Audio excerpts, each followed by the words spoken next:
நாங்க பாட்டுக்கு காட்டோரமா நடந்து போயிட்டு இருந்தோமா, அப்ப எங்க கண்ணுல பட்டது என்னன்னா, அதாங்க காட்டு மல்லி செடி. செடி நிறைய பூக்கள் பார்க்கவே அவ்வளோ அழகா இருந்தது. காட்டு மல்லி பூவை தலையில வைப்பாங்களா என்னன்னு தெரியல. நீங்க யாராவது காட்டு மல்லி செடியை பார்த்துருக்கீங்களா? கமெண்ட்ல சொல்லுங்க மக்களே.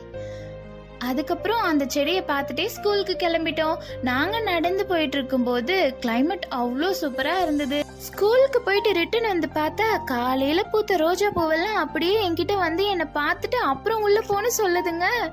இயற்கையை பார்க்கும் பொழுது மன அமைதி கிடைப்பது ஒரு பொதுவான அனுபவம் தான். இயற்கையின் அழகு, அமைதி மற்றும் தளர்வு இது எல்லாமே மன அழுத்தத்தை குறைத்து மன அமைதியையே கொடுக்கின்றன.